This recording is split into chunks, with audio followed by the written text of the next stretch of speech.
Everyone, welcome back to Kids Grow. आज हम करेंगे सरल करो। अभी सरल करो को करने से पहले मैं आपको एक चीज़ बताऊंगी कि जब भी इस तरीके के बहुत सारे, जैसे कोई भी एक सरल करो आपको दिया है और उसमें बहुत सारे साइन दिए हैं, तो आपको कैसे पता चलेगा कि हम कौन से साइन को पहले सॉल्व करें। तो इसका एक सिंपल सा आपको याद रखना है।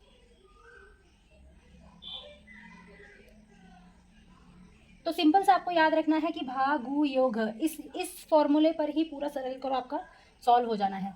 यानी कि भा का क्या मतलब हो जाएगा, भाग। गु का मतलब गुणा। यो का मतलब योग। और घ का मतलब घटा। ठीक है, इस तरीके से हमें इसी फॉर्मूले पे करना है। तो देखो, इसके फॉर्मूले के हिसाब से सबसे पहले इसमें दो साइन ही सिर्फ हमें दिख रहे हैं, यानी कि प्लस और माइनस। तो प्लस और माइनस में सबसे पहले योग हमें करना है, फिर घटा करना है। योग कर लेंगे तो योग करने के बाद देखो यहाँ पे 5 और 3 कितना हो जाएगा, 8। और इसको ऐसे ही लिख देंगे। फिर उसके बाद क्या करना है, हमें घटा करना है, यानी कि 8 में से 2 गया 6। इस तरह से करना है।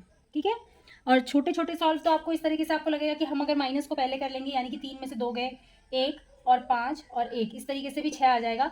ये अभी के छोटे छोटे के लिए तो ठीक है, सरल करो के लिए। जब छोटा सरल करो आपको दिया हुआ है तब तो ठीक है, लेकिन जब बड़ा दिया होता है और इस फॉर्मूले से अगर आप नहीं करते हैं तो वहाँ मिस्टेक होना ही है, मिस्टेक हो जाता है बिल्कुल आंसर।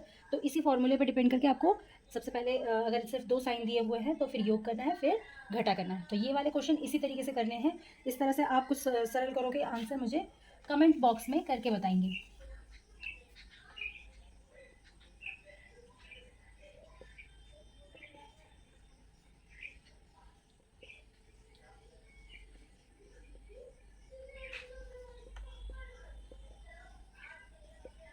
ठीक है, इनके आंसर कमेंट बॉक्स में बताना है।